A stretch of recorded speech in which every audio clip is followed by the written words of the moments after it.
Welcome to Fast Friends, the podcast that centers on high performance storytelling with high performance athletes and individuals whose norm is to live at the very top 0.01%, whether it's competition, coaching, business, or life. We dive into their stories, how they got there, the journey, and life on the other side. I'm your host, Dan Walsh, and I'm joined by my co host, Justin Faber. Justin and I were rowing teammates in college and later on the U.S. national team. Though we went on separate journeys, since then we've come together to bring these stories to life and share perspectives with our audience as well as our guests. It's not mine. I think, all right. I selected the button that said lock screen orientation, so I'm hoping it's recording the right way. This says it's being recorded. All right. Everybody good? Yeah. Good. All right. Welcome back to Fast Friends. It's been a minute, but we're really excited to be back, and especially with this guest. We have one of my favorite teammates, from everything from interests in off-the-water activities, from video games to comic books to movies to everything sci-fi, to really one of the best strategic minds that I ever got to row with. Somebody that on race day just really knew how to get the guys to dig in and find each other. Ned, it is really an honor to have you both as an athlete, as a coach, as a friend, and somebody just that knows how to go hard in the paint all the time. And I'm so excited for the Fast Friends fans to kind of hear your perspective of how you navigated this crazy world of rowing. So thanks a lot for being here, man. That's a super generous intro, brother, and I appreciate it. And I'm honored to be here. I think you guys are on an upward trajectory, so get in on the ground floor. Maybe you'll let me hang out with you when you hit the big time. Well, get those sponsors. Yeah, we love it. Like, We are open I for love sponsorship. Those listening, yeah. you can call me, Justin. I can handle all those needs for you. We could create the best package you've ever seen for a rowing podcast known to man. Well, get us now while we're cost effective too. Yeah, exactly. Yeah. And Before we go full into the Ned's bio and kick off an awesome story, just reminding everyone, it's been a minute since we've put something up. If you like what we're doing, and we've been getting the text in the background, hearing from you guys saying, hey, when's the next show dropping? If you like what we're doing, like, subscribe, spread the word, share it with your friends. Because those expressing your views to the big companies, to the Spotify, the YouTube, that's how we get to keep doing this for fun. Good job, Dougie. Thank you. Let's kick it off. Let's dive in. Let's go. Yeah, baby. Yeah, so we'll dive in. I'll just introduce our today's guest in more context. I'll give you a quick bio on who's Ned, and give you a little bit of background. So Ned DelGuercio is from Pennsylvania, born and raised, lived just outside of Philly, and actually began his rowing career as it pertains to this episode, St. Joe's Prep in Philly. Obviously, powerhouse junior rowing institution. And then went on later as a junior to be named the coxswain for the junior men's 8 world championships in Duesenberg, Germany. Yes, I did say he's a coxswain. He's our first coxswain on the show. Shout out to the little people who drive the whole damn world. But yes, we're excited to have Ned on. So from there, Ned was recruited to Rutgers, so not too far from where he's from, where he was a 3-year member of the heavyweight varsity 8, was a captain of the squad in 05. Had tremendous success with them in 03. They reached the finals of the Eastern Sprints, and then obviously reached the last round of the Henley Ladies Plate Challenge Cup, where they came runner-up. So huge accomplishment for the Rutgers program. And then later Ned went on and stuck with the program, and was a senior national team coxswain, 2-time world champion while in that role. No small feat. Went on to compete as a coxswain in the senior team for the men's 8 in 09, 10, 11 world championships and the World Cup teams. Competed in the Grand Challenge Cup with Henley in 2010, 2011. So yeah, from 05 to 2012, full-time resident athlete at US Rowing Training Centers, competed in the Olympic selection camps from 08 through the 2012 selection process. And then while he was there, if that wasn't enough, was also a novice women's coach at Mercer Junior Rowing Club, later became the assistant women's varsity coach. And then in 2012 was named the assistant coach at Yale for the men's lightweight program. And I got to be honest, like just as an outsider, Yale's had an unbelievable run since then. And obviously they've kind of hit new heights and even higher strides than where they already were. Obviously since Ned's been part of the program. So yeah, I'm really excited to hop in today's episode. Incredible background, Ned. Coxswain to Coxswain, like really strong. Really excited to unpack this one. So yeah, we'll just throw it back to Dan and we'll dive right into it. But stoked you're on, man. Thanks. Thanks, Justin. Yeah, man. All right. So DelGuercio, Shoot. there's What do so many places where we can go and where we can start, and your gift for storytelling is really unmatched. And but I think it's really important, especially as you are our first coxswain.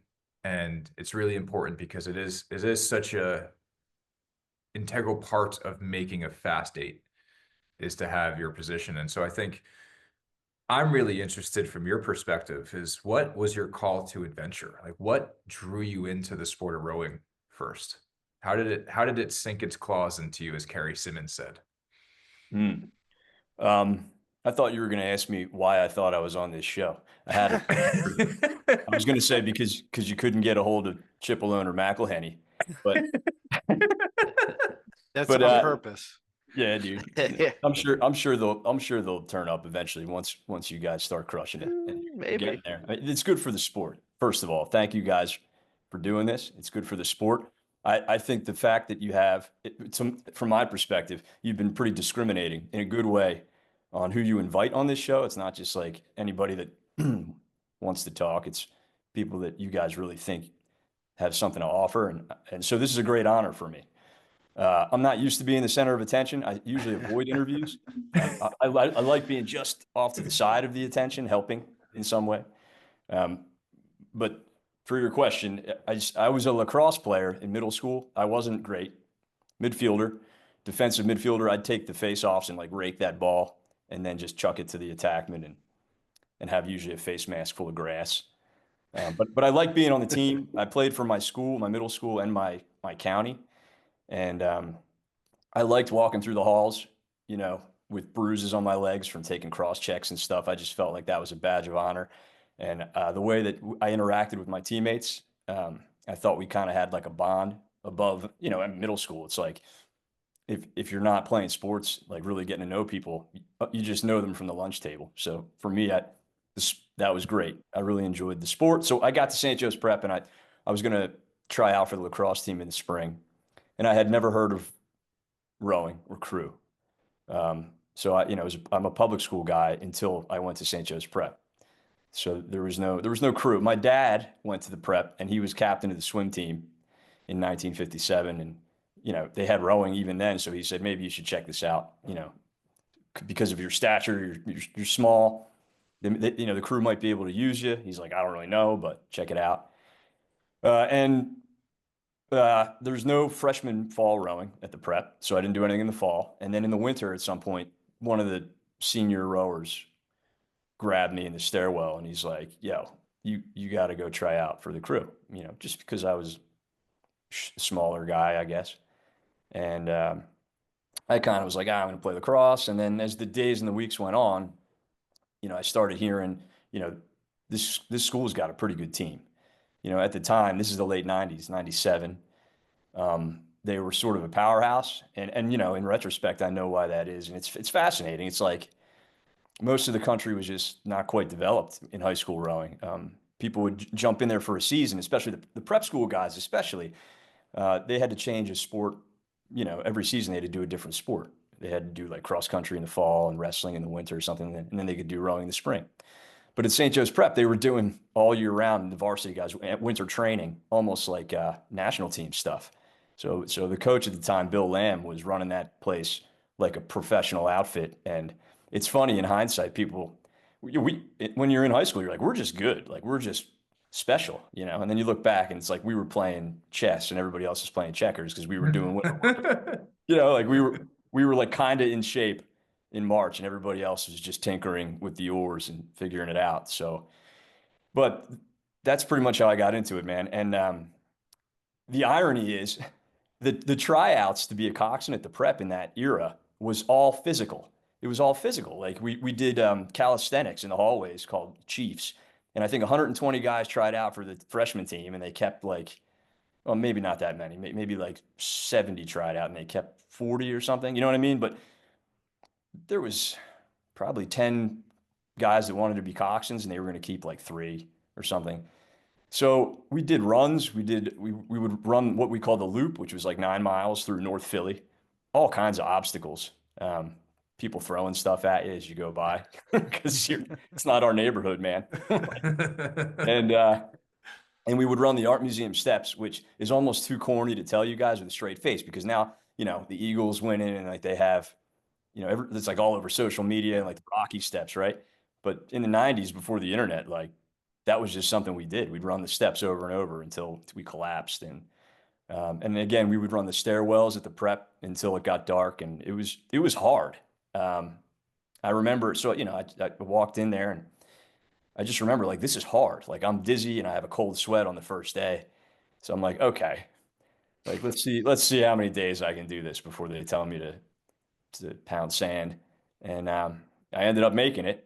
And that was like the last physical activity I did until the Navy SEALs camp that we went to in 20. I'm in better shape now than over that whole time in our 20s, but yeah, that's the origin story there. Dude, yeah, just that's for incredible. context, I mean, I was in high school at that same time, and to Ned's point, there was like a clear divide of St. Joe's prep speed and the rest of the country's. It was a wide margin, and then obviously for those that don't live on the East Coast that are listening, the art museum steps are also called the Rocky steps. AKA where Rocky finishes the movie and raises his hands and pumps his fist. So just to give context to where we're talking about. Thank you. Yeah, of course. Super cool. And I think again, like I think it's actually really interesting. I didn't have quite the trials and tribulations. I was just really small, so it worked out really well for me. Cool. There wasn't 10 guys trying to be coxswains in my high school. But talk about that a little bit because I think it's important to note like doing the work to start, I think sets a tone as a coxswain, right? Mm-hmm. That you're in the trench with the novice team. Whereas, you know, I find that that's a really good place to start as far as building trust. So talk to us a little bit about like, okay, you established that, you've made the team, then what, right? Like, and was the way that prep was, because it's different all across the country, especially in that time, it was a little more loose. Is it, hey, you're only rowing novice, or was it like you could try, you know, there was other boats available? It was just like, because typically there's a shortage of coxswains, right? I'm happy to, yeah. So at the prep, again, it was kind of different than everywhere else. And at the time, when you're going through it, you don't know that. So when we were like dominating, we were just like, we just thought it was like magic, you know? But the magic was that we had great coaches. Again, Bill Lamb was, I mean, he could manage, and he had a bunch of assistant coaches that were alumni. The team was structured just like the colleges at that time, where there was a separate freshman team from the varsity. So your first year, you were on the freshman team. No freshmen went up at the time. So you had to wait till sophomore year to get a crack at, you know, varsity letters and all that stuff. And our freshman coach was Chuck Crawford. You guys all know that name. I mean, he's a legend too. He was coaching for a long time. He founded the program at the University of Delaware, Fighting Blue Hens, which is like one of the top lightweight club eights, you know, for years. And he's done a lot more than that. I don't want to insult anybody here, but he taught me how to row. He taught us all how to row freshman year, and he coached us right through the end of the year. And we had the freshman team alone had like 3 heavyweight eights and 2 lightweight eights. So this is when lightweight rowing was all throughout. Stotesbury Cup had like 3 heats of lightweight eights. So it's a different world, and in some ways probably better.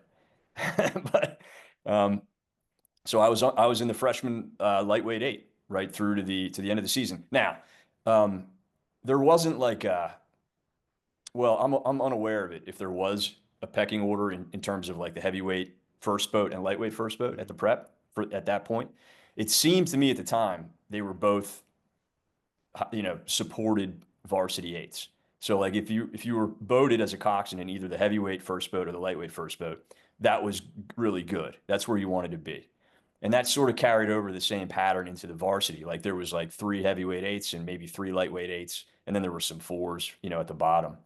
And if you made it to either the heavyweight first varsity or the lightweight first varsity, that was, the top letter. Like that's really good. So I started in the lightweight freshman eight, and I think we won everything. And then just to condense the whole thing, my sophomore and junior year, I was in the JV eight, which is the second heavyweight eight, and I was behind that Henley crew, from 2000, had John Wachter in there and like Andy Kelly and all those guys. I was 1 year behind them. And then my senior year, I was sort of between the heavyweight and the lightweight first eights, always in a first boat. And arguably, if you ask the lightweight guys, the lightweight eight was the fastest boat in the boathouse that year. So they think that that's like the varsity eight. Of course, the heavyweights are like, oh, no, like you could go either way. But I ended up finishing in the lightweight eight too. But we won. I mean, we won the U.S. Rowing Youth Nats by 9 seconds over the silver medal winner, which was like Oakland Strokes. And then you had like CJRC and Green Lake. Like there were good teams there, and we were like done celebrating before the peloton like came across the finish line. It's just a very different experience, and that could have ruined us all. Because you go to college and it gets real because everybody else is like pretty good too. So thankfully, most of the guys finished and rowed all the way through university at that point. Well, and that's one of the questions I wanted to ask because, one, the dynamic of that much competition for a coxswain, like six eights, right? 6 positions.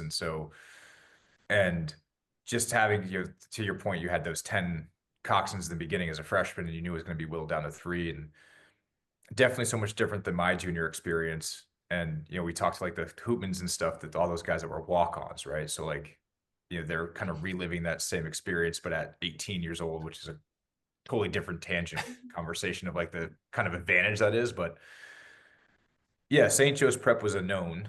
And I remember like going to the junior national team camp for the first time, and so many kids from the prep were coming through that system at that point because of Lamb. And do you take us a little bit through like what that was like to have to make your way into one of those, whether it was the heavyweight or lightweight boat? Yeah. And like, how did you navigate that? How did you start to learn the skills to put yourself in that position to be the wanted coxswain? I think that those coaches were active. You know what I mean? Like I don't have a diamond in the rough story. Like they made us. Like I'm a Space Marine. Like they picked us, and they're like, here's how you're going to do it. And if you do it wrong, we're going to yell at you until you do it right. We're going to replace you. It was, you know what I mean? Like it was. We're gonna speak American to you until you figure it out. We're gonna talk Steve. slower and louder until you understand. Exactly. And there was a lot of harsh, strong language, and I found that compelling at that age, right? Because like when you're like 15 or 16, like you just want to kick some ass. and these guys, like these adults, these coaches, like they're like, we want to kick some ass too. And like, we're going to show you how to do it, but now you got to do it really well every day. I mean, it was rigorous. The program had rigor. So to put it another way, I had a tailwind right out of the gate as far as training. Like I was expected to stay on the correct side of the schuylkill. I wasn't allowed to hit things. There were other boats next to me. There were other boats coming the other way. The coaches are lighting us up from both sides, and we loved it. We loved it. It was just action packed every day. I mean, again, talk about a different era. Like we would get to Penn AC. This is before the prep had a boathouse. So we would row out of Penn AC with the Bonner guys, which, by the way, there's stories about that too. Like we get in fights with those dudes, friendly rivalry. They'd throw our parachute pants into the Schuylkill, our Backstreet Boy parachute pants. That stuff's expensive. Abercrombie pants are expensive. I remember one time Pat McCluskey, they threw he was a big dude, senior. I was like a sophomore. And we used to park across the street on Lemon Hill. I digress here. And one of the Bonner kids, he found out who threw his like new sneakers in the Schuylkill. So he like casually walked across the street. He waits for this Bonner guy to start his car. He walks over. He taps on the window. He breaks his side mirror off. And he hands it to the dude in the car. And then the dude just like rolls his window up and drives away. Pat's like, don't throw my sneakers in the Schuylkill again. Yeah. But we'd get there to practice before the coaches, because the coaches all had jobs. They're like lawyers and businessmen. They're coming from all over the city. So we'd get down to the boathouse and we'd get our hands on our shell and we'd launch.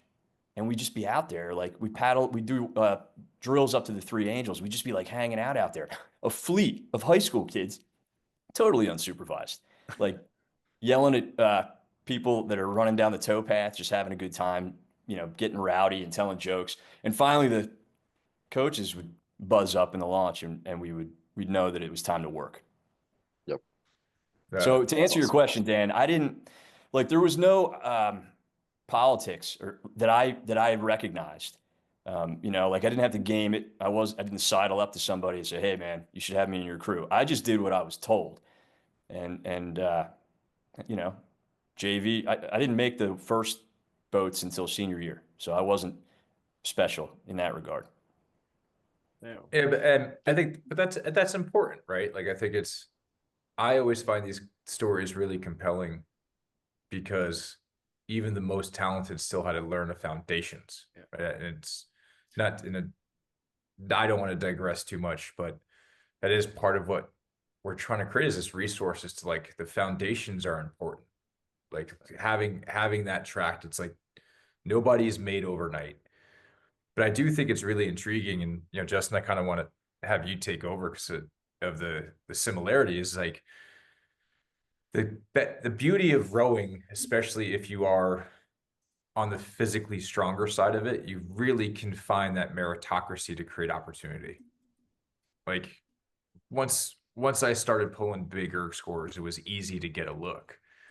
And I think what I'm really interested to, like the dynamic of both you guys as junior coxswains kind of in the same era, is I guess I'm asking is, how did you find your meritocracy in that space?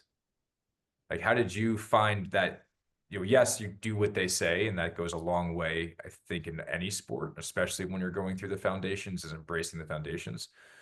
But for you two, you couldn't necessarily pull harder. You didn't have the erg. So I'm really intrigued about at that age. What did it take? Like, what did it take for you? Because I think for both of you, you went to really prestigious colleges that were on the rise. Rutgers at your time, Ned, was on the rise. Going to Henley and making the final was a big deal. And Justin, obviously, we've talked about a little bit, but you were going to a place where you're going to win the Charles in a couple of years. So I'd love to hear a little bit, just, the banter of like what you must have learned to get into college and be ready for that step.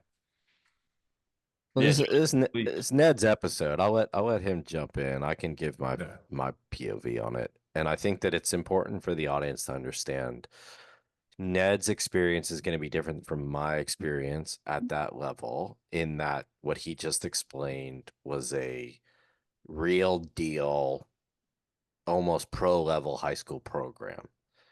I was on Lake Fairview at Lake Brantley High School, which we had 25 guys on the team. Now, still made the finals of the White you're Ring internet, Justin. Oh, really? Oh, am I back? You're back. Yeah. So anyways, just different scales, but I want Ned to kind of go first, and I can give my POV too. Yeah, I think that Justin's experience is probably more normal. I do. I think that the prep in those days was an outlier. I mean, they're still good now, but like the league, the junior rowing is more developed than it was, right? There's more parity. So I just think it was good timing. But to answer your question, Dan, I think so I knew I was good enough as a senior in high school to be in one of the top eights at this program and keep winning. We were already winning, continue winning. And I had the confidence of my peers. Like nobody was like, we got to get this guy out of here, right? So sometimes like just not being asked to leave is the only like pat on the back you need, which by the way is how I felt when we were at PTC. Like Tady was never like, hey Mike, or Mike was never like, hey Ned, great practice this week. But like he didn't ask me to clear out my locker that week, so I knew I did a good job. So it's the same thing. But I knew I might be pretty good, I think, when I got to the junior national team selection camp for the first time, senior summer. And there were 12 Coxswains there. And the format is kind of what gave me some inclination that I might be better than most, is that the way they did it was they had 12 Coxed fours. And the first 2 weeks or so of the camp was all about elimination. And they did fours matrices where they just kept switching the guys around. And it was random for what rower. I think we were doing 12. Who was your junior coach? It was Bob Reinhardt. And Okay. assistant was Craig Hoffman. But they did a pretty good job, I have to say, like finding every Cox four that was available in the Philadelphia area, right, Steve? And they would line us up and send us down the chute, and they would do it again and again every day. We were doing like 5 by 1250 like every day for 2 weeks, and every 2 days or so they would cut guys. They'd send them away.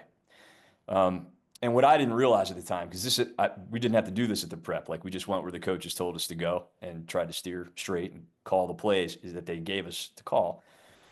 I didn't realize that the way they were doing selection was they were keeping track of the cumulative time for each player, for each oarsman and coxswain, so that they'd switch all these guys around randomly, and then they'd record the margin of victory, the delta, and each oarsman and coxswain had this like secret time attached to his name.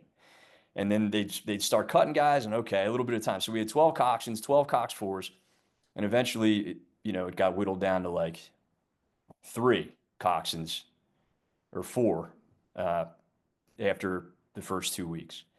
And only then did somebody kind of like talk to the coach, and they're like, oh, like these are the people that have the best, the winning times, or I guess the smallest cumulative times, if you want to look at it that way. But I went into that camp just trying to they had the Cox pair and the Cox 4 and the 8, the junior men's 8. And the junior men's 8 was the flagship. And the returning coxswain, his name was Dan McManus. And he was like, I think a Holy Spirit guy. And he was really good. He was returning from the previous summer, and he had won. Yeah, we know him. He went on a pen. Yeah. Well, I think his older brother, Bill McManus, same year was coxswain the senior lightweight 8. So the older brother, Bill, that's all right. I didn't know they had a little brother. He was a nemesis for Dan and I. So okay. So Bill McManus was at the Senior Worlds, in 2000, I think, and won a medal with the lightweight 8. And his little brother Dan was in the Cox 4 at Junior Worlds in 2000 in Zagreb, and he won a medal in the junior Cox 4. So everyone's like, Dan McManus is going to be in the 8 this year. Like, they're like, good luck, DelGuercio. If you make the pair of the 4, that'd be great. And I'm like, that'd be great. Let's make the pair of the 4. So, so we, at the end of that fours matrix, I was there with Dan McManus and a couple other guys. And at that point, they made 2 8s, and they started switching us in and out of the 8s, like you might expect. And, but am I getting too far ahead of the question? Oh, so no, good. No, you're right. You're right. You're right where you need to be. You're okay. Good. So at the end of selection, a few coxswains on deck. The incumbent Dan McManus, who's super confident, and they were switching us out of the 8. And the final day of selection was to be the Independence Day Regatta, where they put together the junior 8, the prototype lineup with the oarsmen, and it was to race 2 times, once in the intermediate 8s, if that makes sense, and once in the junior 8 event. Both of which was up against like Penn AC, but like the intermediates were older. That's a harder event. The juniors a little softer, Penn AC guys, and whatever other boats were in the Philadelphia area. And it wasn't so much about beating those teams, but more about like what kind of time we could put down. So one coxswain got to race in one of the events, and then they switched, and I got to race the second time. So there was a ripping headwind that day, and McManus and those guys had a decent piece, but not great. And the guys got off the water, and the coaches were like, "All right, Del, you're up. You have an hour. You launch. You go race in the intermediate 8." And I'm like, "Okay, let's go." So I was talking to the guys during the warm up. I'm like, "How was the last warm up? What do you think you could have done better? What do you need?" And they were like, well, I was like a really stiff headwind, and I don't know. They were honest with me. They're like, "I think Dan did a good job." Like, but he just kept calling for more and calling it up. He asking for more rate, and it's like the higher we went, like the more we kind of spun our wheels. And I said, "Okay, well then let's try something different." So like, I'm not going to call it up. I'm not going to ask for more rate. I'm not going to say, he was saying like, "Give me another beat, give me another beat." I said, "I'm not going to do that. I'm just going to give you some cues to make sure that you maximize your length and your compression." So I would make calls for slide and heels to wheels and rotation and extension and catches. Get the catches in and drive the legs, right? And I said, I don't care if it's 32. You guys are trying to hit 37 to win. I don't care if it's 32 as long as you get to full compression and you get full strokes, right? And we'll just let the chips fall. Let's try to have some fun. And we had a really good piece. And I think we actually went faster at like 3 beats lower than the other, than the preceding piece.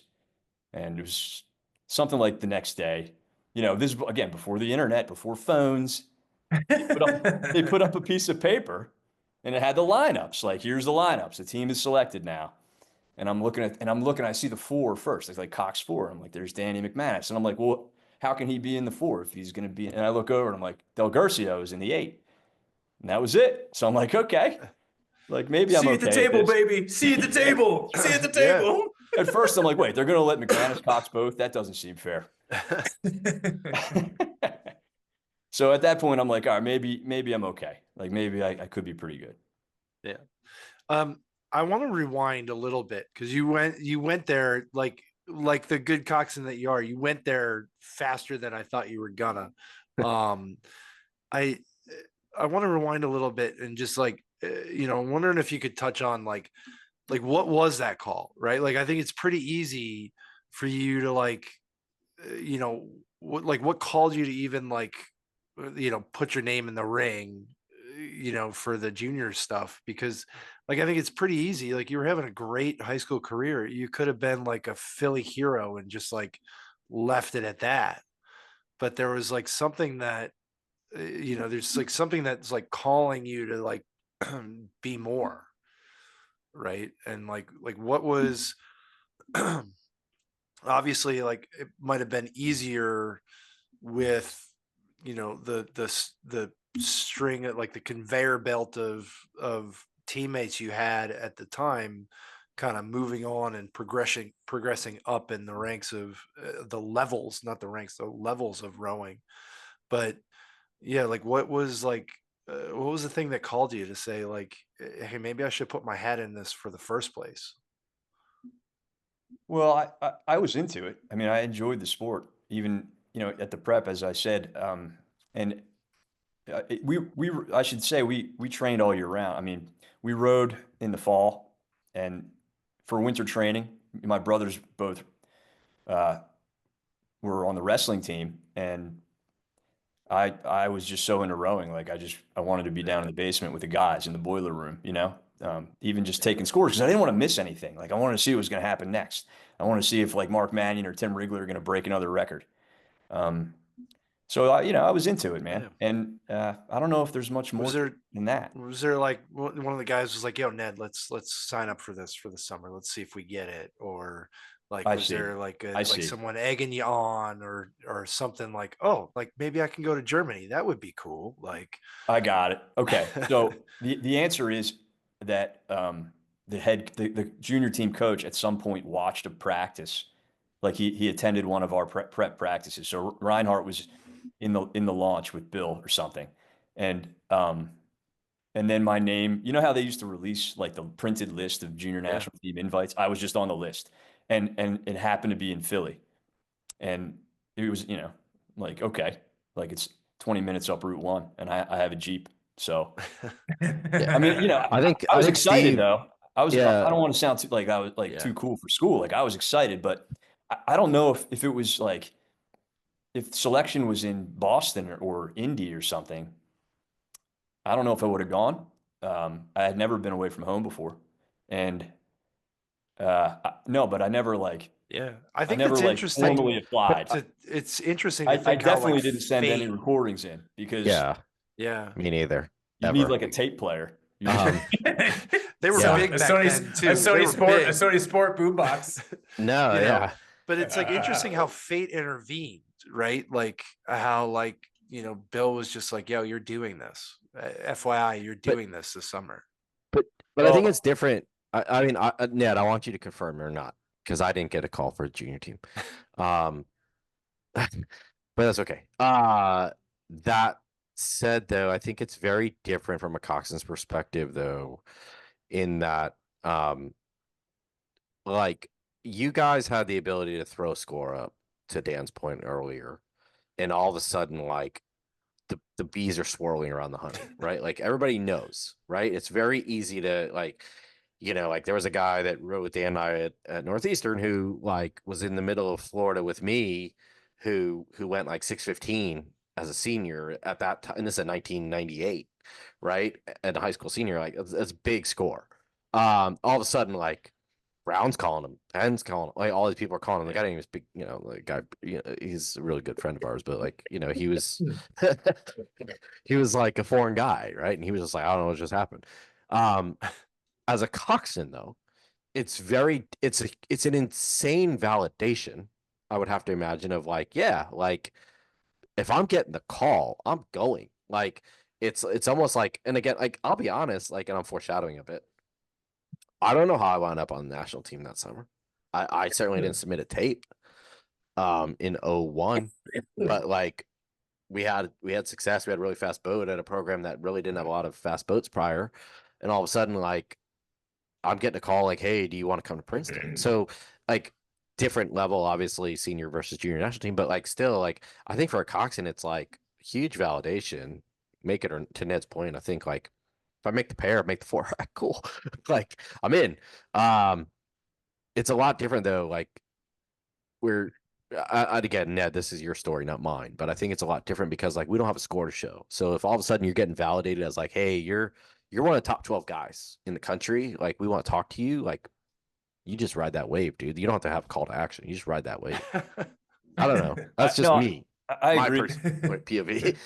I think we have to give, especially at this point, as we look back, guys, we got to give coaches at the time a little more credit. Like I think Bill Lamb was probably, so I wasn't the only prep Coxswain that got invited to camp. The other one was Mike Fitzpatrick, who was my classmate, and he didn't attend. So you know what I mean? Like it's now, and I'll also say the other 11 Coxswains that were at that junior camp, every single one of them like had an edge to them. Like they weren't a bunch of clowns. They thought they were going to make it. They thought they were, except, they were like, well, Dan McManus is going to be in the 8. So we're all going for the 4 of the pair. But they all thought they were good. So, but I give Most part they credit. were too, from what I remember. That Yeah. So Also, I think, but that junior camp environment's a little. I mean, it's so long ago. I mean, Luke, you were there too. it's so And long ago, man. I know, not to dive into it other, but it's like it's a core memory of that first years. It is that first taste of.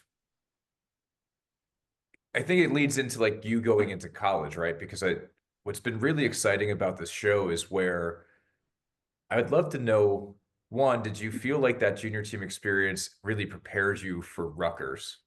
Because going into Division I rowing, which is like I thought the junior team was going to make me like this, like, oh man, I was in the junior team. And then I got to Northeastern and Scott Fentress, who just won worlds in the Cox pair, let me know how little I still was.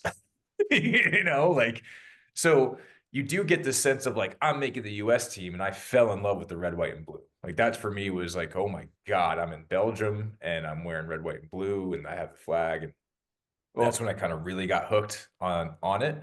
But damn, it was not the same as like the day in and day out of Division I rowing. So I'd love to know, like, from your perspective, when you got that call up right? When you really had to face that next challenge of intensity. Like how did you guys do at Junior Worlds? Like, take us through that race a little bit. So that you just touched on my answer to your question, that last part. Like your segue is the Junior Worlds. We finished at the top of the B final. We had to fight like hell to get to that point and to stay in front of Spain to get seventh. So like, to the fans in the stands, they're like, meh, but to us, to the few guys in that boat that we're going to keep going, and to me especially, like at the prep, if I just did my job, we would win. I literally lost like one race in 4 years of high school, including all the championships. I have a cookie jar full of those medals, and all I had to do was do what they taught me to do well, like without making errors, to win. But now, like at Junior Worlds, like I thought I called the race of my life in the repechage, and we squeaked through to the B final. But the point is that that got me going. Now I'm like, oh, now it's a game. Like, okay, like you guys are all as good as I am around here. So I think Yeah. if you want to know, like that's your answer to your question too. Like what got me like hooked, or like what gave me a shove to see how far I could take this thing, was when I was immediately dethroned by the international community. Like, you're not just gonna moonwalk your way onto the podium here, pal. Yeah. So for me, some people like say, oh, the junior team, like doesn't really get these guys going toward senior level. It did for me. Or else, like, eventually I'd just be like falling asleep while winning these races. And since we're on the topic, you said, Dan, you said wearing the gear for the first time. Holy cow, did I get a gear package that year? Because this is for you, Alex Osborne, if you're listening. We got a huge Nike duffel bag full of stuff, like a lot of stuff. And then we got a big Speedo duffel bag full of stuff, because it was the end of the contract, if you guys remember, from like the Sydney era. Yeah. Oh, God, so much cool stuff. I'm like, I just got to keep making this team. I'll never have to buy another pair of sweatpants or flip-flops or sneakers. It was crazy. But Go ahead. dude, that's really insightful, because one of the through lines that I'm really kind of see is like, what does it start to take? And we're really trying to distill that is the competition enticed you, right? And there's like, I think that's like, you get to this point in rowing, and then as we segue into your collegiate career, is that loss, if from winning and winning and winning and almost having easing wins, to like a competitive loss of margin, like small tiny margin, enticed you to want more. And I think that's like the real part of this that has been fun to start to see and relive and feel viscerally inside is, man, I want to know more about how you took that competitive edge and put it into the next 4 years of college. Like, to want to be better, just to show that you're not great yet, and then invoke that desire to like, I want to be better. So take us a little bit how like you transcended from that junior experience into Rutgers. Okay, I'll try. And I appreciate it. This is in the era of freshman rowing. Again, they're the separate freshman team from the varsity. So freshmen weren't even eligible to make the varsity, no matter how good you were at the time. So everybody kind of knew that. So the freshman coach at Rutgers, a guy named Dan Newman, Princeton guy, good guy, and he was hard on us. And we had a lot of walk-ons, I remember, but a high level of attrition. A lot of guys quit in the fall of first year. Is that the same everywhere, or I don't know. Yes. Yeah. Yes. Yes. So that's different too than now, right? Like, it's nowadays, like they pick their recruits, and then maybe you get one or two walk-ons, if that. But back then, man, we had like 3/8, and then it ended up being 1/8 by the spring. And we weren't exceptional that year, but And we sorry, switched. you just time marker that for us? What year is that? This was 2002, spring Okay. of 2002. Yep. And the varsity that year at Rutgers finished dead last at the sprints, I think. So, you know, it was a varsity team, well supported. I enjoyed the heck out of it. I always wanted to go to a big state school, and that fit the bill. You know, it had rowing, it had huge tailgates and parties, and that's what I wanted. And I also want to give Rutgers a lot of credit Some at that really time and good era too. pedigree too. in that What era. at that time Rutgers had the most U.S. Olympians of any school, Oh, and yeah. not only that, but like coming off of that 2000 era, you had Jim Neal, you had Jeff Klepacki, you had Bob Kaler, like literally like guys that I can't wait to get on the show too. Yeah. But like these were Tom Terrar, Porter Tommy was in there T, too. yeah, but Will Porter, like you have this pantheon, Will Porter, yeah. right? The pantheon was the guys that came just before you. So like, Yeah. Rutgers knew what speed was and training was. And so I think that's really important for the audience to know, like you're stepping into something where there is a history of intensity and speed and Olympiism. And like you're walking through those halls with that. So I think it's really important to highlight that. Yeah, thanks for Go Scarlet Knights. Oh, no, you're absolutely right. If we didn't mention those guys, our predecessors, like that wouldn't be right. And you know, and the other half of like the guys that weren't Olympians were just South Jersey lifeguard squad, which were also just solid dudes, you know, down to earth, blue collar type hard workers. Dude, they'd have the most beach sprint medalists if they had that at the time. Yeah, that's right. But so I think that to me is like what's more intriguing about your story is that like you guys, the team had that legacy, lasted sprints, and then you were part of the group that rebuilt it. Yeah. That's true. I think that's a really big piece, Ned, to talk to, because like Dan and I raced Rutgers in I think Dan had a back injury that day, but I remember racing Rutgers in 01, and it was 2 years prior to this, and it was a very different. We would not think you were making the final of Henley. Yes, exactly. Not having an 18-second margin in a heavyweight Eastern Sprints duel is not doing as well as the famous Luke Walton at Henley. Yeah. So yeah, take us into that, dude, because I think that's really important to talk about. Runner up. No, not how that kind of bell curve happened. No. I'm happy to, but I want to hear what Luke's saying. So, right. Luke, did you guys make the final of the ladies' plate? No, we didn't. I guess Dan wants this side story so I can relive this pain. But we won the IRA, beat Brown, and then we found Brown again in the semifinal of ladies' plate, and they beat us. And then they went on to race the U23 Germans, and they, as Brown, beat the U23 Germans. And then we went to Nations Cup, and we got a bronze medal and lost to the U23 Germans as a non-full Brown crew. So, really weird summer. Go Bruno. I don't know. That's just, the longer you compete, the more you lose, my man. I think, look, the reason why I did that is to make you squirm a little bit because, we're teammates and that's friends. what we do. And it's competitive, but it's also, first perspective, like the threads of this school is like this. We're also talking about Luke Walton at a time where like you didn't lose any races in college, and to show what Henley is like, and to show like you're talking to a guy that just said that his varsity came in last at sprints, and in his time there made it to a international event. Exactly. Where U23 team, it's just completely amazing, and I think I'm drawing it out that way because Ned, like, one of the things I love on the show is just like you guys did that, and that's what's really important here. Like, of all the college stuff, is like I just want to know what that experience was like for you, and what did you guys start to turn around? Like, how did you galvanize that team? It seems almost too obvious. So, we put two good classes together. Like the half of my 1F moved up to like the half of the boat that was in there already.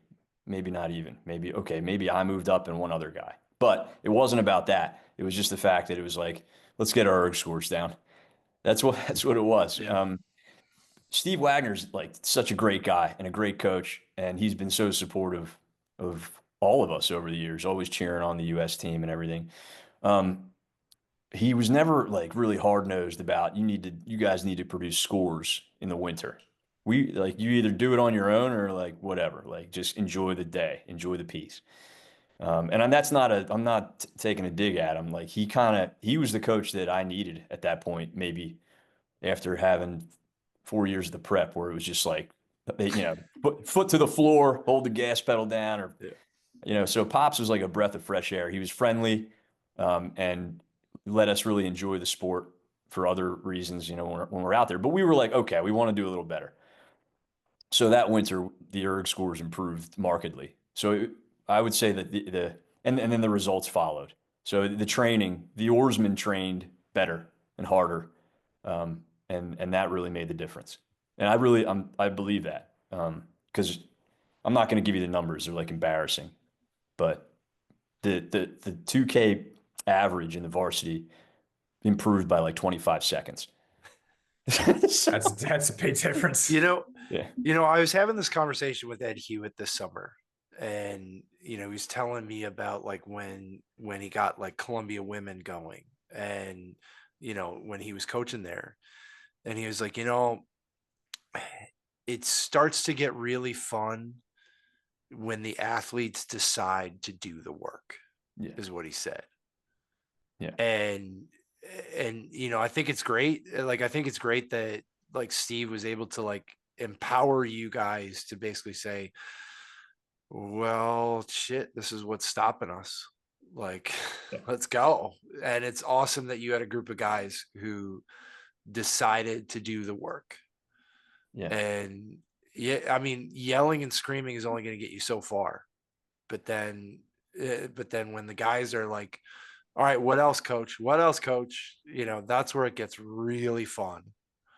Yeah, I agree. And that's kind of how that happened. I mean, it was kind of like, hey, Pops, what do we got to do here to not be last? And he said something like, wow, fellas, you can't make chicken soup out of chicken shit. And then there's always that one guy in the room like, oh, what's he talking about? We're not chicken shit. And somebody else is like, I mean, we're not that good. And then the third guy's like, okay, okay, coach, what do we have to do? And he's like, you got to get these scores better. So the team kind of went from like play hard to work hard, play hard, and that got us a winning record. We won most of the races. I don't think we beat Northeastern. I think Shane O'Mara made sure that we didn't quite get through them. It was like 1 inch. And I was like, hey, Coach Pojednik, are we going to have like a trophy ceremony? And he's like, oh, yeah, I guess we should do that because it was so close. I'm like, oh, okay. Interesting. So Northeastern still beat us, but we took down Syracuse like 3 years in a row when they were ranked higher. And we had a lot of great wins. We took down Columbia and the Henley story was awesome. So we made the final of the sprints. We were in the grand final next to Harvard for the first time in whatever years. I don't know. But we went over to Henley and we were not seeded. The British were like, who are these guys? Because round one we had Dartmouth, and I think they won the silver or bronze at the sprints that year. And so we beat them, and everybody was like, oh, okay, maybe they had the better current on Bucks or Berks. And then the next day we had Leander, which was their U23 training group, and all the, again, newspapers at the time, literally newspapers. Like you go back to Row 2K and it was like newspaper headlines. It was saying, okay, like this Rutgers crew was impressive on day one, but day two, they're going to meet their match with the Leander Club. And we smoked those guys too. Yeah. It was great, man. It was great. We were on top of the world. And, of course it was. That's also smoking the British. Like there's nothing better for as an American crew to beat the Brits. Sure. And it was like I think it was like the day before the 4th of July. So we were. Yeah. Right. And then, of course, in the final, we eventually draw Washington. And in that crew is like Giuseppe Lanzone, Brett Newland, Kyle Larson, Sam Burns, like literally. Yeah, I know. We were with the U.S. team. I think, yeah. So we felt like we kept it respectable, staying within like 2 lengths or something, but they were understroking us by quite a bit. So hats off to the Huskies. But that, I mean, I mean, to me, that's such an incredible turnaround, and that's such a, Henley is a pretty amazing experience because it's that single elimination dual racing, and I think that again, it just leads into your role in that, right? In that environment. Those are two really big wins, like to knock off a sprints medalist at Henley and to then knock off a Leander, a U23 trading team is, you definitely had a role in that. Do you have any like distinct memories of where you felt you had control or you didn't have control, like from your perspective? Because I always loved talking to Justin or you or any coxswain that I've had, is that your emotional duress is just so much different than the oarsman going through the race, right? Mm-hmm. Like, yes, your adrenaline's up and you're psyched and you're like, but there's a different fatigue, right? It's a more emotional and mental fatigue than without the physical. So can you just take us a little bit through what you did to prepare for that moment? Because I think that's going to lead into the next transition, which is like quickly after Henley, you go to the big boy camp. Yeah, you're right about that. I this is not going to be satisfying, but it's the truth. I was not all that sophisticated at Henley. At that point in my career, I was steering with like one hand and using my other hand to like point at the other crew and talk trash. You know what I mean? Like it was, I think that yes, I do.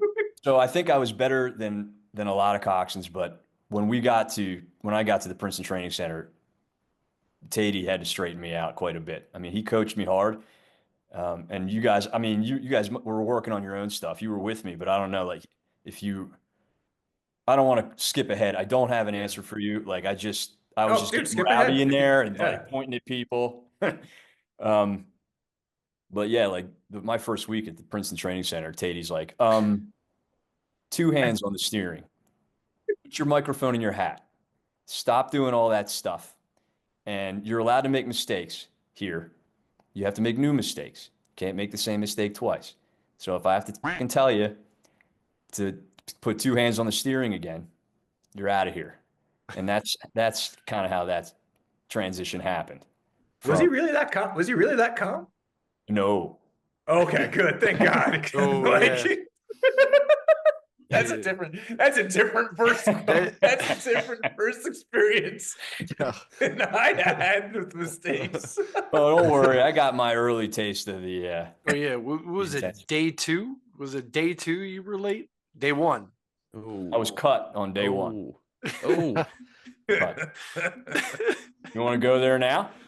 Yeah, we do. Is this really going to help somebody? Is this going to help somebody who's watching? Yeah, us. Yes. Yes. It's going to help us. This is our support group. Yeah, this is our support I feel group, fine. man. I don't need. All right, Dude, because I think the important part is how you return from it. I think it's a great story, but the lesson is how you return from it. All right. So it's a while ago, and I don't want to misquote because he'll call me. You guys know Mike. He'll call me and be like, "That's not what I said. Like, you need to get back on the computer. Call them. Don't worry, I'll back you up. I was there. I'll back you up. Well, one, not only will you back him up, but then we'll just have to tell him all the stories that he was full of shit with that he relived 20 years later when he was coaching us. It's fine now. All right. No, I mean, I kind of deserved it. So at the time, this was summer after my senior year in college, and this is when Pete Cipollone just retired, which is the reason that I was invited to come and train with you guys or try out to train with you guys. Chip just won the Olympics in 2004, and he decided he wasn't coming back. And, Mike, much to Mike's chagrin, I'm sure, because he had a lot of confidence in Chip at that point. And you guys already had Marcus. He started what, 2 years earlier or something like that? 3 years earlier? Started 3 years. He was there when I was there. He was there in 2001. Yeah. Okay. And, Mike likes to have at least 2 coxswains so he can have 2 8s side by side. That's part of his training methodology, which is super fun and I think worthwhile. So I was lucky. Again, decent timing. Actually, that's good timing. The bad timing is you guys noticed there was no Nations Cup or U23s like the whole time we were undergrads? I didn't. Yeah, know. it went away. It went away for like there was a 2-year donut. Yeah. Like it went away in 2002 and then got And resurrected. or 03, Well, 04. And there was also no like US Rowing Elite Nationals had that gap too. Yep. They're like quick history from what I remember in 97 we had and I think it was in Tennessee, right? Was that Elkhart, right? Or in either no, sorry, it was Indy. It was Indy. It was Oak Ridge and Indy. They had what was an Elite Nationals, and it was all of the national teams, right? So junior development all the way up to the senior team. And then all the elite clubs had summer programs too, like so Penny C and stuff.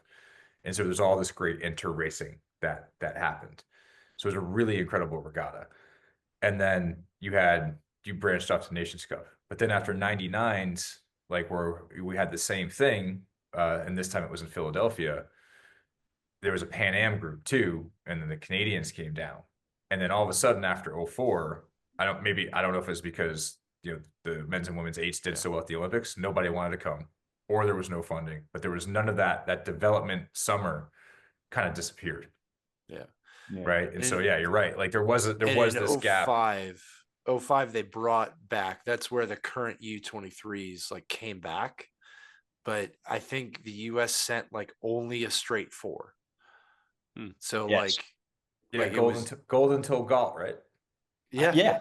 I think so. And maybe like Brody Buckland or something. Yeah. Or somebody else. Yeah, but it was 05 was the first, and we only I think that was the only boat from the US that went, because we were like, yeah, we'll see if this regatta lasts. And now it's like huge. Like now it's like bigger than Worlds. But like, yeah, all the coaches were like, yeah, we'll see. Like this is the first time. I don't think they sent any women to it. Like I think it was like literally just the men's straight 4. Yeah. Well, so the reason I bring so that you up, got cut. Yeah. What happened? I was gonna say, so you got cut. Oh yeah. Well, so the reason I bring that up is I didn't have like a segue from the junior national team. I couldn't go to like U23s twice, and then so I arrived the summer, like in June, the year after the Athens Gold. The first day, I don't know if you guys remember this. We were rigging the rusty whales, like we were rigging it out of the container. Or I don't know what you guys were doing, that spring, Dan, and like I guess you guys weren't rowing that boat. You were rowing small boats or something. I was sculling in 05. Oh, that's right. I'm sorry. Yeah. So, I get to Princeton with Colin Farrell, who was invited to the lightweight camp. We were crashing at my place at Rutgers. I still had the lease for a while, which is like 30 minutes north on Route 1. And there was a ton of traffic. There was an accident, and we left early, so we wouldn't be late for practice. But it was, you guys know, Route 1, bumper to bumper, like there's nothing to be done. So we get there like 15 minutes late, and we walk over, and like we're rigging the rusty whales. And my first memory before I got cut is I walk over to this huge hull, and there's a switch at like the 5 seat, and I'm like, "What is that?" I'm like, "I've never seen that before." Go baby, go. That's somebody just nonchalantly was like, "Oh yeah, that's the go baby go switch," and then somebody else was like, "Yeah, don't never touch that." And then we just like continued rigging. Like there was no further explanation. Like nobody wanted to take the time to like tell me it was a joke or not. So then Mike comes out of the bay and he's like, "Hey, you're late." And I said something like, I should have just said nothing. I said, "Listen, I understand you're thinking I'm unreliable. You don't, it's the first day, I'm late." And then I'm about to tell him about the traffic thing. And like, that was it. He's like, he goes, "Don't you ever tell me what I'm thinking. Get your stuff and get the F out of here." No, it was actually, from my perspective, it was, this guy's going to tell me what to think. Oh yeah, there was some of that. And there was that, and then he goes, "Actually, what I'm thinking is your cut. Goodbye." Yeah, that sounds. And then he went into the bay, and I heard like a bunch of banging and rattling, like he like threw a rigger. Yeah. So I didn't even like put my duffel. I didn't have a locker to clear out yet, so I just picked up my duffel bag and back to the Jeep. Good luck, Colin. Yeah. And I drove back to my apartment at Rutgers, and I called my college coach and I apologized to him. I said, "Listen, man, thank you for recommending me, and I appreciate you, and it didn't work out." Like that was pretty much it. And then I think it was like the next day Mike called me, he called my cell, and he said, and again, if I misquote you, Mike, I'm sorry. It's not on purpose. It's a long time ago. he said something like, hey, like, where are you? I'm like, I'm at my house. And he's like, oh, you're not like halfway to the Jersey Shore by now? And I'm like, I'm thinking like, that's a pretty good guess, because that's my next move. And he's like, listen, I didn't invite you to cut you on the first day, but you need to come and be part of our program. Like, we're not here to be part of yours. And I was like, okay. And then he's like, all right, I'll see you at practice tomorrow morning. I'm like, okay. And that was it. And I came to practice, and I started setting my alarm for like 3 hours before. Like, I didn't know you guys well enough yet to just like presume that I could sleep at the Aquinas. So I was crashing at my apartment, in another town. So I'd get up at like 4 a.m. for morning practice, and I'd drive down there when there's no traffic before rush hour. And then I'd go back to sleep in my Jeep in the parking lot at the Shea Rowing Center. And, you guys were like laughing at me, and I deserved it for Dude, this was like, I don't think you even had a day off. Like, I think he called you that night, because the next morning, like, I saw fogged up windows in that Jeep in the parking lot because you were sleeping in there. And, we go into practice and you're just there again. And I was like, okay, I guess this is like, because that was my first like, who's going to tell him that he's cut? Yeah. And I was like, okay, I guess this is happening. And I guess this is how things are run. Yeah, and then, no, I wasn't pressing the issue. So when people say when you're training for the Olympics, did you ever have to sleep in the car? The answer is always yes. Yeah. And then like halfway through the summer, Ned, like I think you got in a rhythm where we'd like knock on the window when we started arriving from up the hill, and we'd be like, yo, like we were almost like you're like, no, I got an alarm. We're good. That's the first that's the first time I thought maybe you guys, like, I might be able to stick around. Like, so the first couple of weeks, you guys were like, you've seen Coxswains come through. In my first couple of summers there, Mike kept inviting U23 Coxswains, to like put the pressure on Marcus and me. Like, these Navy guys, I mean, everybody's coming through, and then, eventually you find they didn't make it, like they got sent home or whatever. But the first couple of weeks, you guys were just waiting to see what would happen to me, and rightly so. Like, especially like, I just remember like Lusky just like looking at me like, let's see how long you're here. Yeah. But when you guys started waking me up, like, guys were like, it wasn't just one of you. Like, it was different guys, like Inman, and once you started tapping on the windshield, like, yo, Del, wake up, we got practice. Like, don't sleep through practice. I'm like, okay, like, these guys might be my teammates. Like, they might want to keep you around. Yeah. That was a big. I needed that encouragement, I think. I still had my head down then too. Like, you say you guys, I still had my head down too. Well, you had a little taste with you had a little bit of taste with trials with Beery, right, out of a Penn State boat when you were really young. So like, you had been around it, like, and I think the other part is the Pete. I'm trying. It's sometimes weird to not get emotional about it, but it's like PTC at that time was a holy sight for rowing. Mm-hmm. Right. It just was like, maybe it was because it was pre-internet and all the other things that we go through on this nostalgic show. But the idea of trying to get to Princeton Training Center as a young oarsman, or at that time oarswoman, because I always tried to articulate to people, like, why was it so unique? It was the first time in collective history that you had every fast rower there. You had men and women, lightweight, heavyweight, open weight, sculling, and sweep. So the amount of talent that was living there, on top of which Princeton was doing well with all their programs and had international recruits, it was insane, the amount of talent there. And like, when you walked in, it was a force of nature. Like, you knew you arrived, and you were also like, oh my God, this is way, it was a force of nature. And so like, you had little tastes of that in Philly, because you did have the Vesper and Penn AC cohort that would try and get their way into PTC. So, I think that summer, I do remember, because I was sculling, there was this really cool chatter about how there was 2 coxswains that were elevating the group at that time, right? And so I think that's the part that is really cool is, one, maybe Mike tried to run practice the next day. He's like, oh, we're going to go at 2 weights, and then realized he didn't have a coxswain. So Going back to what you said, going back to what you said, Dan, as far as like special place, special time, like you guys totally glazed over it. I think my opinion is probably because you're too close to it. But like, I don't know. Ned's talking about rigging a boat. I feel like, Ned, you can correct me if you have a difference of opinion. I feel like when you're a coxswain, you actually get pretty familiar with equipment, and it's like owning a car. Like you become a little bit like a gearhead. Like, I happen to be a car guy, so it works pretty well for me. But like, you get like favoritism on boats, right? And like you guys just totally just glazed over it. But like Ned's first day of practice, the day he got cut, then rejoined a couple hours later. He's unpacking the boat that just won Olympic gold, and he's putting it together. And it's like, it's almost like you're touching like a Formula One car. It's like it's like a really interesting thing as a coxswain. This is my point of view.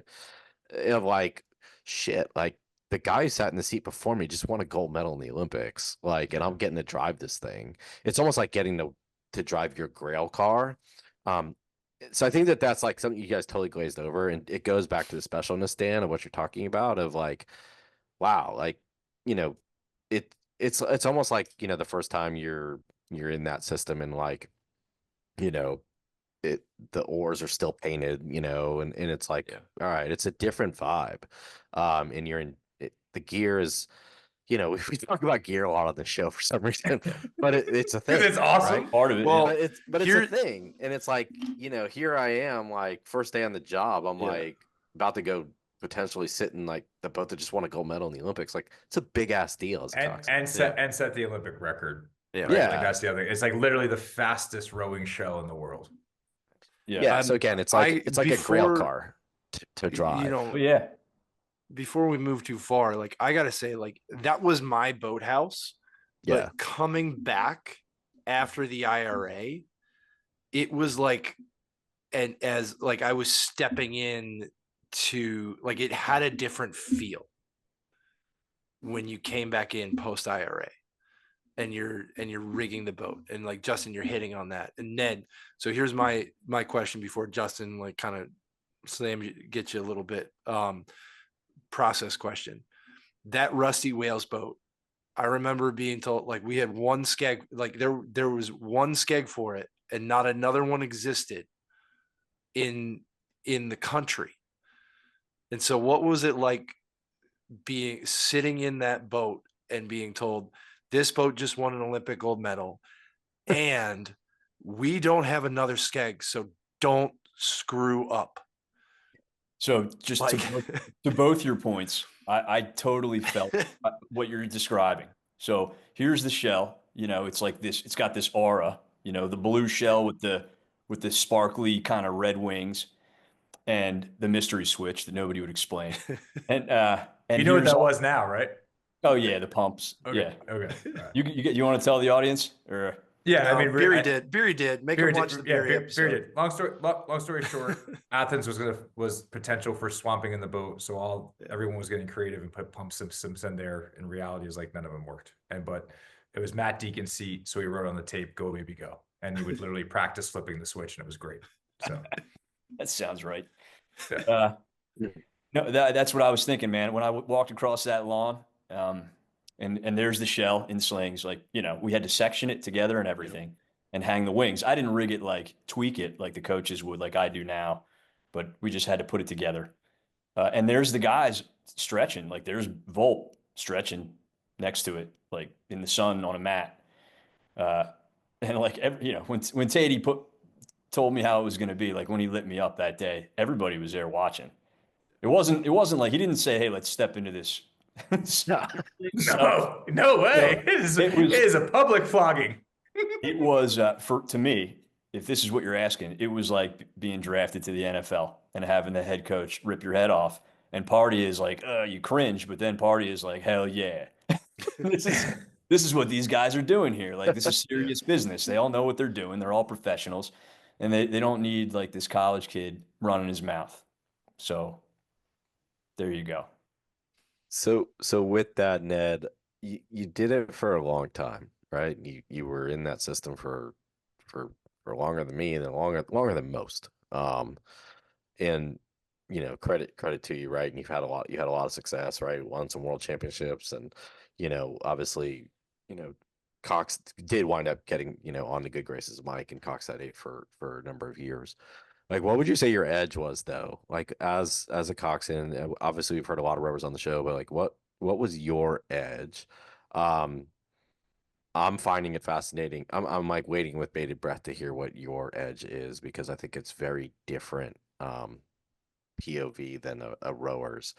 Potentially, I don't know. I would love to hear what yours was, though, because there's one seat. We've talked about this on the show a lot. There's one seat for the crown jewel, right? There's not 12 or 14 positions to be had, depending on what side you row. So yeah, just curious what you felt like your edge was to carry you through for all those years. Okay. So to be fair, at the time there was more than one seat, right? Like, we had the Cox 4. Okay. That was usually a camp boat. That was they'd go to the trial, but it was PTC guys, like full-time guys, put together by Mike and Matt. And then there was the lightweight 8 at the time, which was just an awesome event. Like, when we won that one, there was 10 crews. Like, the Germans were right there, coxed by Martin Sauer, who ended up in the heavyweight 8 and won the Olympics. And he's got like what, 2 Olympics and 5 world championship golds or something. And I smoked that dude in the lightweight 8, and that still feels nice. Oh, and in the Cox 4, he was in the Cox 4 too the year before. But he got the last laugh. But I don't think I had an edge, Justin. I think. Okay, here we go. So this makes any other Coxswain cringe, but you're gonna have to deal with it, because I think that it was steering, and I noticed. I mean, that's what Mike always came back to: 2 hands on the tiller. He would drive the launch behind us and watch us. He'd watch the wake. He'd watch the puddles, intently, like purposefully. I knew he was back there. Like, the hair on the back of my neck would stand up when the launch was behind us, and he would often, in 05, coach me on, you got to steer straight. You got to keep 2 hands on. You got to make tiny little adjustments every time they take a stroke. And I was always working on it, whether we were out there for steady state on a quiet, hot summer day, or if we were doing pieces like Olympic selection. My job was to steer perfectly straight. And Marcus knew that too. And part of the reason that in 05, I was allowed to be with the group, but then I didn't go to Worlds. Mike was like, maybe next year, like, you're not ready yet, is because of the steering. Because I was still kind of like my college self, where like I'd get fired up during a piece and I'd take one hand off the tiller and I'm swinging my hand around, pointing at people, or doing something with the Cox box, right? And he was like, you need to get this right. You need to rep until you get it right. You have to steer perfectly straight, or I'm not going to send you anywhere.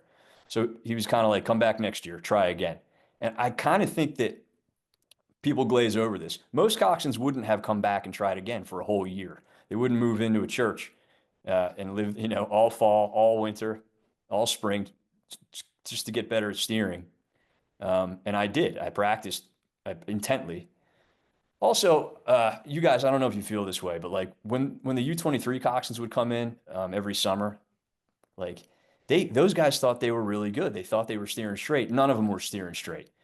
So there's like this weird, every Coxswain thinks they steer straight, and most Coxswains do not steer straight, and they're not willing to work on it long enough.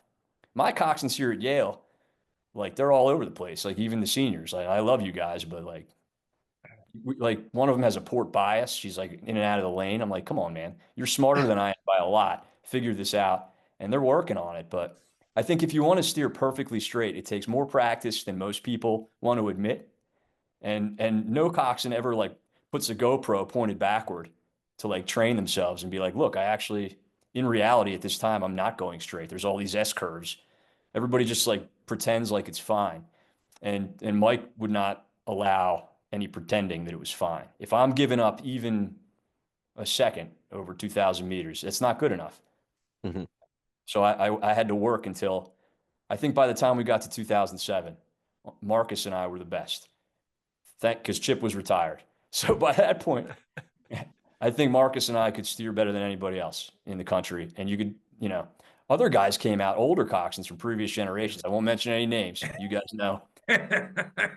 From previous Olympics, like in the 80s. And they're like, Mike, put me in there. I'll show these guys how it's done. And like 2 days later, Volp and Dan and Steve and everybody else are like, this dude's not steering as straight as Marcus and Ned. That's why we stayed we were allowed to stay, is because we were trying to do our job. And he did. I mean, he did. I think that was probably the biggest challenge. Obviously, both Olympic cycles is that you guys were so highly skilled.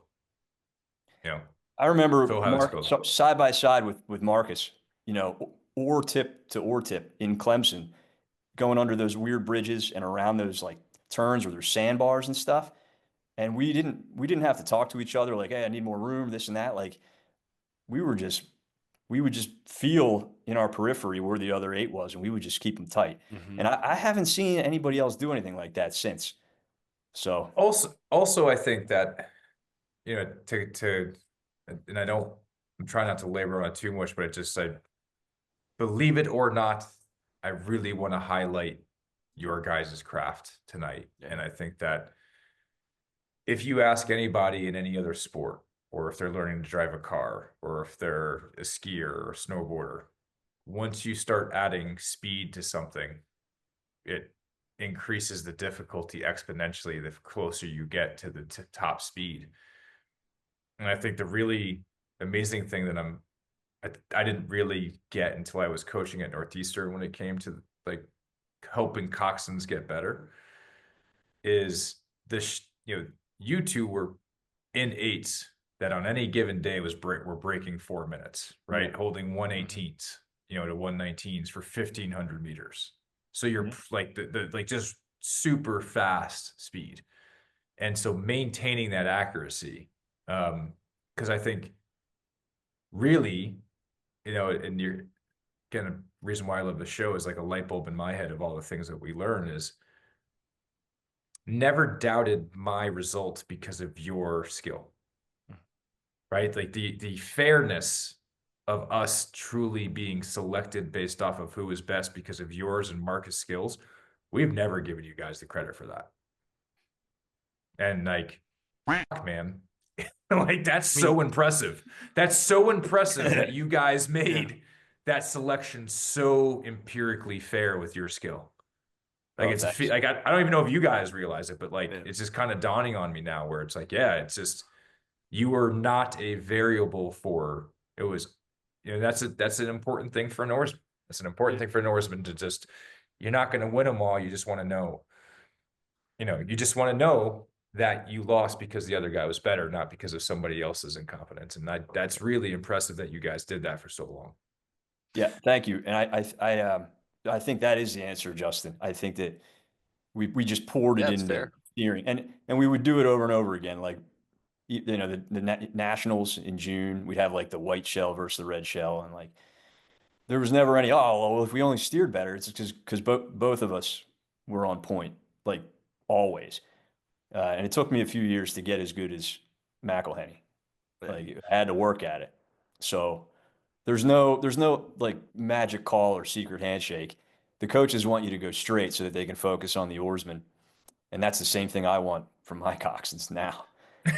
Yeah. You know what I think you guys were also really good at was like expressing the difficulty, right? Like when we get those wins at Mercer that, now a lot of people are really familiar with the high level racing that goes on there. Like there'd be times where you guys would be like, you just calmly tell the crew, guys, this is going to get challenging. I'm going to be quiet for a little bit so I can steer straight. Right? Like you go do what you need to do. I'm just going to be quiet for a little bit and steer straight. Yeah. Or guys, the power lines are going to knock out all the electronics, including your brain, for the next 250 meters. Don't worry. All of you should be fine. Is that I'm back. is that GPS calibrated? Yeah. I think, I mean, and that's, you know, there's this, it's so intriguing, but I think that's the other thing that's really awesome is like, I want the rowing world to know, like, you guys were also pioneers in GPS technology. Like, you were taking the garments and you were programming them, and you were like, you were finding a way to help us get more speed, right? So you're being really, trendsetters of trying to find empirical data to push those limits, to say, and take all that data from Lake Carnegie, where the Dutch had records, we had records, and like taking that empirical speed, and just really appreciate how you guys kept it so honest to go so fast. Like to go so 142 at fast. 18, man. 142. The Garmin Forerunner 305. You had a divide in your head. There's no NK splits, so it's like it gives you 1,000-meter splits, and you had the divide in your head, which for some numbers is easy, and for some it's a little more complicated. But Marcus started that, and then Beery one day gave me his old Forerunner that he was using, when they'd row the pairs. You'd have it strapped. You remember, you'd strap it to the wing. And so it was like this big clunky, it was like a Game Boy. And he gave me his, those things are so big. oh yeah. But he gave me his Garmin. He's like, you got to figure this out. You got to figure out how to give us splits on the fly, because that's what we need, because that's what Marcus is doing, and that's what we need. So I figured it out. Yeah. So like you delved into it a little bit, Ned, like as far as like, you and Marcus working together, like, there was definitely, like it always felt really collaborative, but then there was also this like little like frenemy side of things too. And so, I'm curious about like, just how did you manage all that? And I think it's useful for anyone listening who's like navigating that in a program. And a lot of people just do it, but like you did it at an extremely high level for a while with and extremely high stakes. yes. So like talk about I'm that very relationship interested in this and too. like Because I mean, Marcus and I were there at the same time at one point too. but hearing you yeah. just say like how you guys were working on steering, like Yeah. like Very tell different me. perspectives. Well, we weren't working together on steering. We were working. Yeah. We were working on our own steering to beat the other guy at it. Yeah. That's my question. Yeah, pressure makes diamonds, man. You need a rival sometimes. No, yeah, Marcus is cunning, excellent coxswain, super smart, and I don't know what else to tell you, man. Like on the water, we were professional. We did the best we could for you, for all of you, and we both had that same ethos where it's like I have to do my best for the oarsmen, and then the coaches are going to select how they're going to select. Off the water, man, sometimes there's a different story. I don't know, but I would say that he was definitely better than I was at seeing like a need for that the team had off the water and filling it. And I don't mean that in a bad way. I mean, some of it was annoying at the time. I'm like, oh, this guy knows everybody's birthday. He's always got a birthday cake. And then my birthday hit and there was nothing. Okay. but no, like here's an example. Here's an example. And I could have done a better job.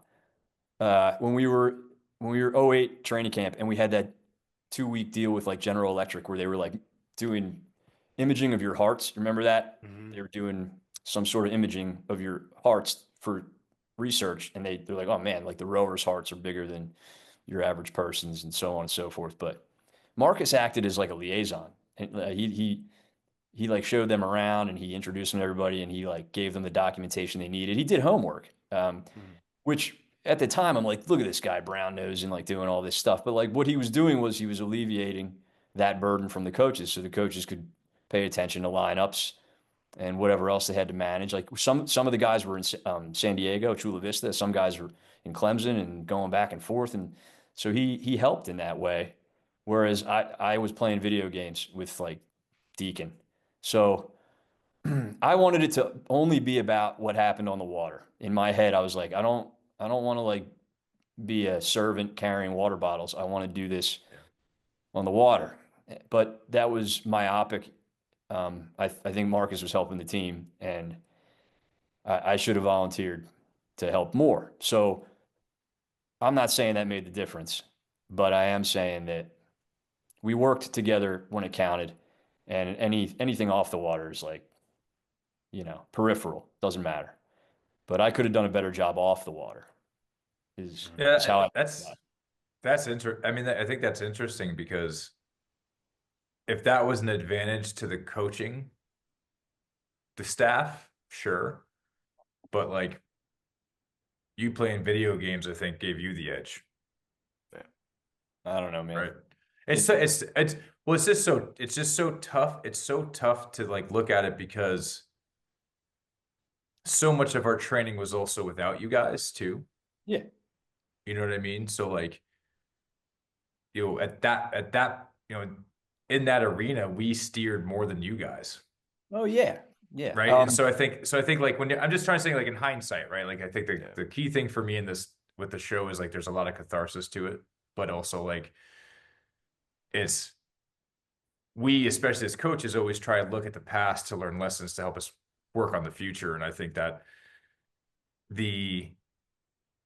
you saying you could have done better, you bonded with the guys in a different way that he did not, right? Where it felt like sometimes you wanted to be part of the team and Marcus wanted to be about him when he had those behaviors and vice versa, right? And I think that's the interesting dynamic that you're saying, Justin, is like, I think, yeah, off the water, you guys were very collaborative on the water, but there was a little bit of like a nemesis factor, off the water. Look, that was well, maybe you guys could, as coxswains, and for any of our listeners who are young coxswains or coxswains in college and etc., like the role that you guys play on a team is so wildly different than the athletes who are meant to be athletes and the coaches who are meant to be coaches.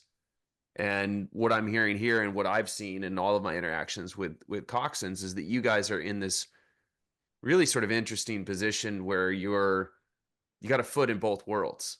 You got a foot in the world of all the athletes and you got a foot in the world with the coaches. You spend a lot of time with the coaches. You guys dissect a lot of information with the coaches. You go through a lot of data with the coaches. You collect data for the coaches. The athletes are not expected to do that. So in this anecdote, when Marcus is out there, being a liaison with GE, none of the athletes are expected to be doing that, right? That's not anything that would have occurred to the athletes other than, oh, I guess they're going to image my heart. Cool. But that is something that as a coxswain is taken into consideration. So it's interesting as Dan's bringing it up because I'm like, oh yeah, I mean, I could see the value of what Marcus was trying to do. And at the same time, I can see absolutely the value of you hanging out and playing video games and building the team culture from within. So I guess the question sort of becomes, what is that balance like? Because it just seems so more cut and dried for the athletes and so more cut and dried for the coaches in terms of what they're supposed to be doing. And then in your role, it's sort of like, well, it's almost like, well, you guys can do that, right? And you guys can do that, right? You can do that for the team and you can do that for the team. And the list kind of grows. So how do you guys, how do you balance that? And what is that like to be walking between those two worlds and contributing to both, one being the athletes, one being the coaches, and then one being your role within that? I don't think I succeeded if there's a balance to be had.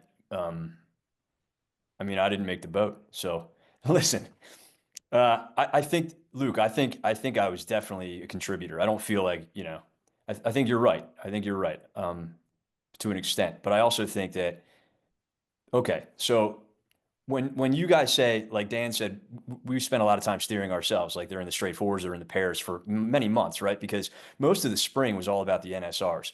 That was where, it was important. It was important for ranking, selection, and funding. So we were in the launches for a lot of that with Mike or Matt Imes, and we were recording scores. but we'd give the scores. We'd take like backup times if Mike's watch wasn't good or something, or we'd be on the short Mercer taking times. But we'd give all that to the coaches, and sometimes we would put all the results together in an Excel sheet. But we never had any input in selection Right. in the '08 quad. Like that was like Mike, Matt, Corzo at the coffee shop. So in that regard, we weren't like semi coaches. We were in the launch, but they weren't giving us any insider info. They weren't telling us things about you guys. It was just process, and some of it was, I think, a test for us. Like, are you willing to suffer through rain at 40 degrees in this launch day after day? Because most people wouldn't be.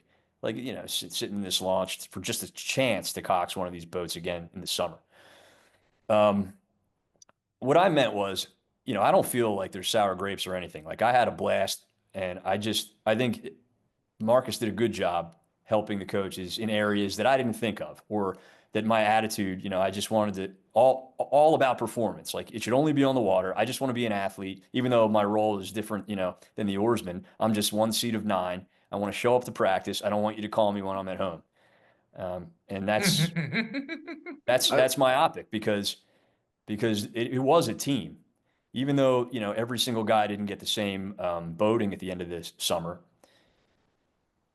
we were a team for most of the year. Like 2 weeks out of the year, there were some boats that went to some regatta somewhere in the world, and some guys stayed home. But then after those 2 weeks, everybody reconvened. And so I think that as a coxswain, you shouldn't be doing extra help to build your resume, but you should certainly, if you have the time, offer to help your team. Of course, we wanted to be in the boat. I definitely wanted to be in the boat. I didn't want to be in the boat bad enough to cost my teammates their best result just to get in there. That's the observation that I'm definitely seeing from this, is that I definitely felt going into the system that fuck everybody else here. This is the Olympics, and it's win at all costs. But then I think that once you're in it for more than a summer, and then like multiple quadrennials, it's kind of like, it's not that goes away. It's just that you realize, like, if you do that every day, you're going to burn yourself out. Yeah. Fair. Like, I think that's the maturity of for me, just multiple cycles, right? Was like, you learn at some point that you can't scorch the earth because you don't know who the hell is going to be in that boat really on the day. Totally. Like, and I think that's where it comes down to the line that we've really established here is like, what is it, what does it take to make the national team? What does it take to be an Olympian? Is you got to beat your best friend and have him hug you at the end of the day. Mm-hmm. That's really what it takes to make one of those boats at the top level. And it's like, but that comes the maturity thing of time in. But I think, because Dan, you're talking about like doing it the honorable way, right? It's sort of like, yeah, you want to compete, you want to win, you want all these things, and you're doing it but at the end of the day, you want to do it in the most honorable way you can.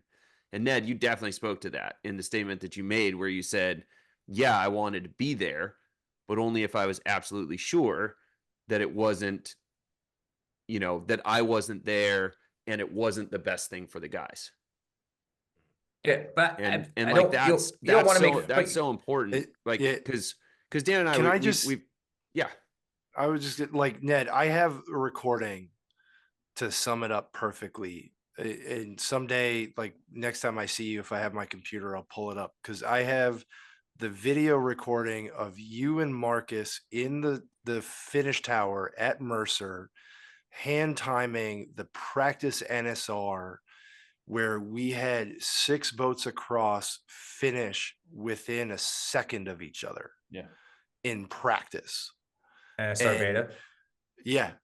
And you guys, like, Ned, you're in front on the flag, and Marcus is on the video camera, and both of you guys have watches, and you just hear beep, beep, beep, beep, beep, beep.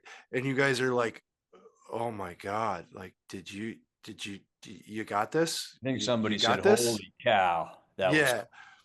Yeah.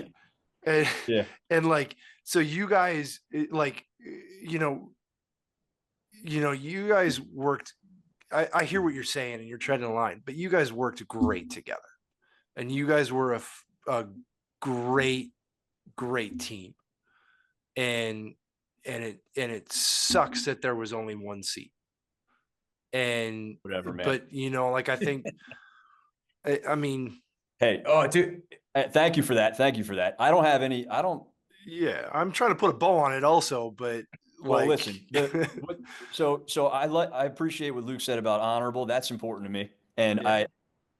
I don't think anybody was dishonorable, but some clue that I was honorable and was the end of selection for Beijing, right? Came down to that brutal seat race between Deacon and Hoopman, two Olympic champions, right?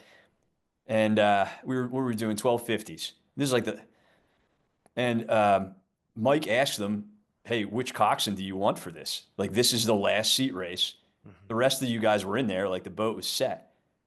And both of them said me because they knew that I wouldn't stick it to the guy.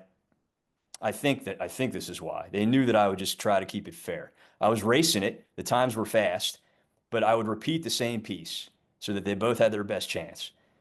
And that kind of trust for me was success for me. Like neither of them was like, it's not like one guy's like, I need this guy, and the other's like, I need that guy. They wanted me in there.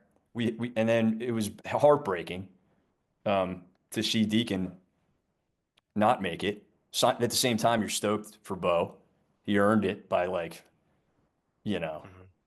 and it's funny. I mean, it's not funny. It sucks, but well, that's the way it's done.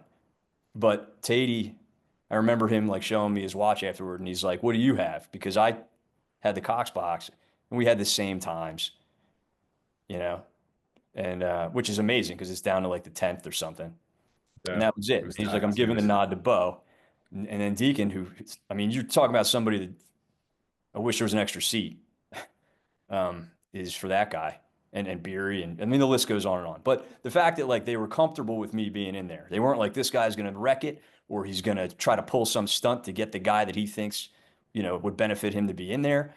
So I did the best I could. It was close. And then, and then the other coxswain was the best guy for that group. And that's that. That's sports, man. Sometimes you pull the pitcher. It's not up to the pitcher. It's up to the manager. Yeah. There's nothing. There's no negative emotion at this point. And that's the beauty of time. That's the beauty of time. No, please continue. I'm saying, but I think that's the beauty of time. I mean, I wasted so much of my life being angry that I didn't win the Olympics instead of being happy that I have a medal. Well, and you have a medal, dude. And we were all so proud of you guys watching. And yeah, I wish I were there. And of course, every now and then, Justin, I'm like, if I were in that boat, it would have been silver or gold and not bronze. But then you have to do the exercise. You have to be like, wait a minute, what if I was in there and it was fourth? Like, you don't know, right? You have these parallel. So if you do that exercise, you can't be mad. Then you're like, man, I dodged a bullet. I would have cost these guys that beautiful bronze medal. And you don't know which way that would have gone. You never will. But that's just sports, man. That's just how it is. Like, so you just have to. Right. That's why we do it. Yeah. And that, again, it speaks to what we were talking about earlier on edge, mentality, approach of exactly when you play the exercise, it's again, what is the crew doing on the success side, on the other side of the non-medal stand side, right? But again, it's about servant leadership to those 8 guys as a coxswain, right? To, hey, it could have been on me that we wouldn't have medaled, or it could have been on me that we would have, but you don't know. Can't play that game. Can never play that game.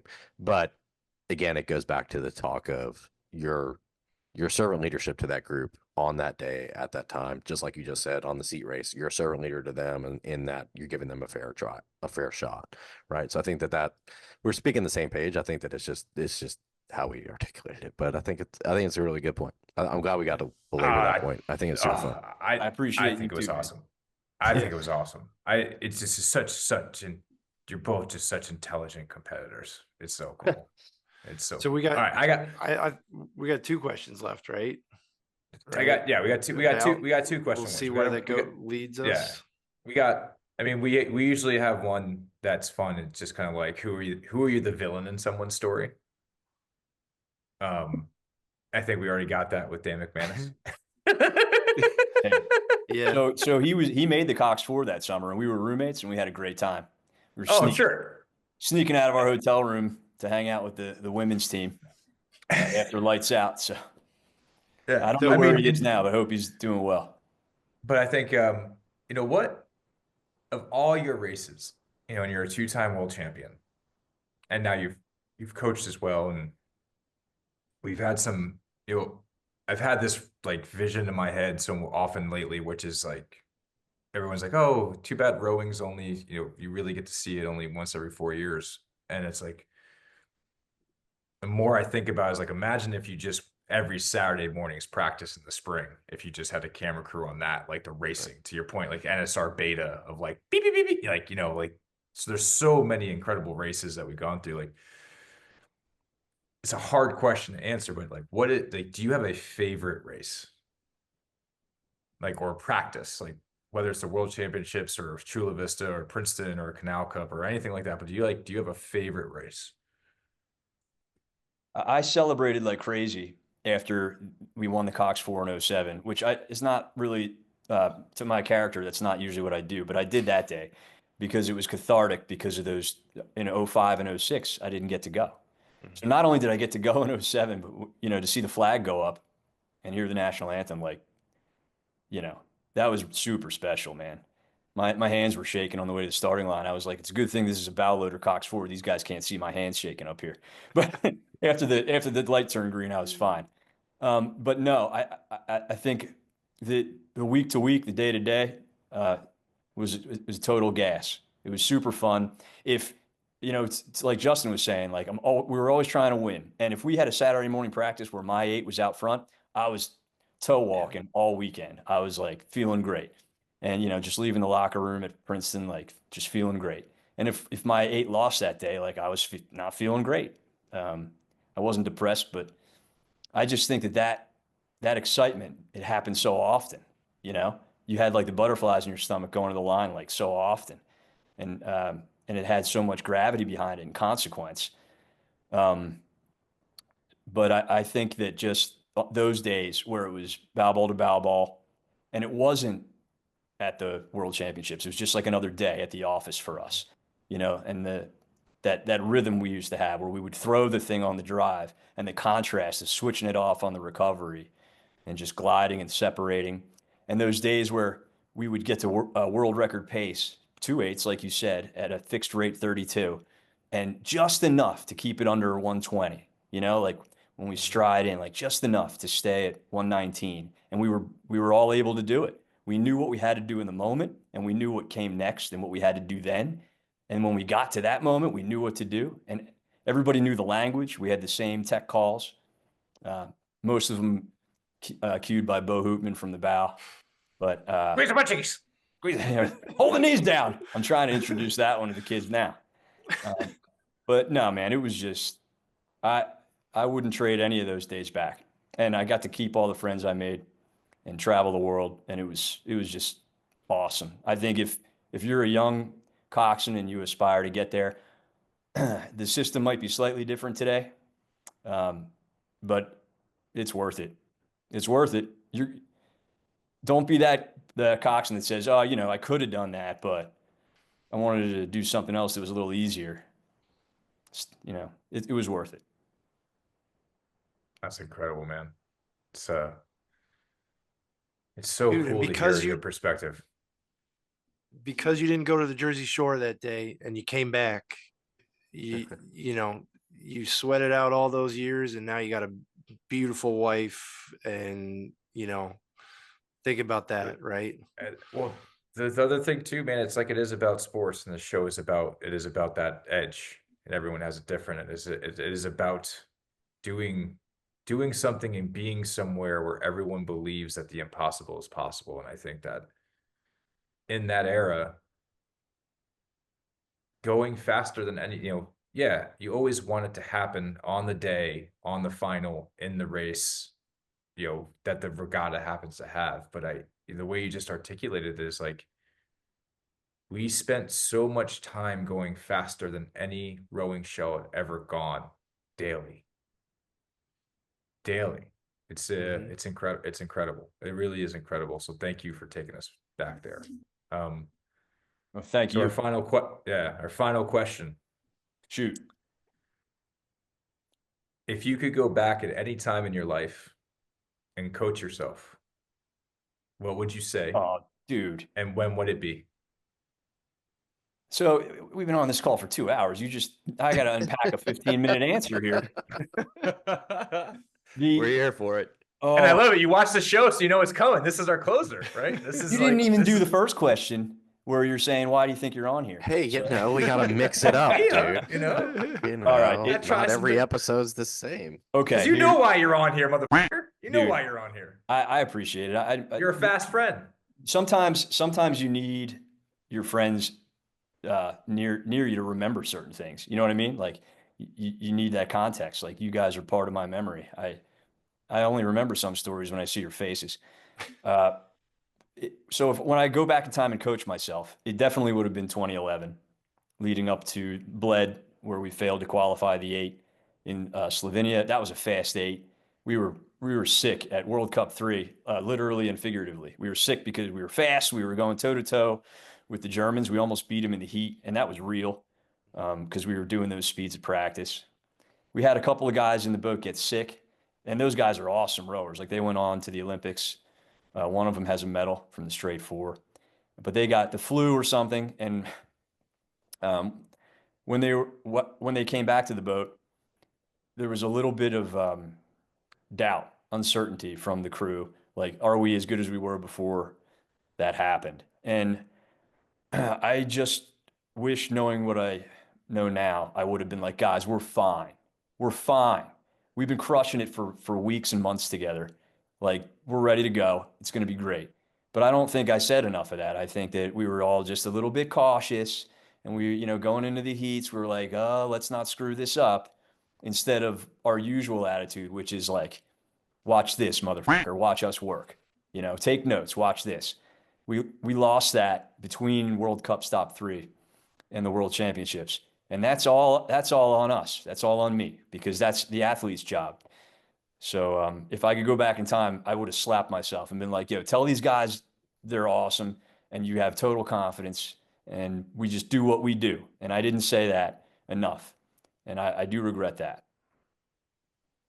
Oh man, that's powerful. I mean, that's vulnerable, and being in that boat with you is it wasn't just you, right? There are a lot of things that we could have done differently, but I appreciate the type of person you are, type of athlete you are, type of teammate you are, incredible coach that you are. To have this really amazing full circle perspective, and I thank you for bringing all of us like here on the team, right? The Mettle Factory team, and also like these people that we have, that you just gave a masterclass in elite level coxing and what it takes to be world's best, what it takes to be a consummate teammate, and what it truly takes to be a fast friend. So DelGuercio, thank you for being here. Thank you for coming on, and you're the man, and you're always welcome. Always. That's all for today's show. Fast Friends is a Mettle Factory production. All opinions expressed are our own and those of our guests. If you like our show, follow along or subscribe with us wherever you get your content and podcasts. Thanks for listening.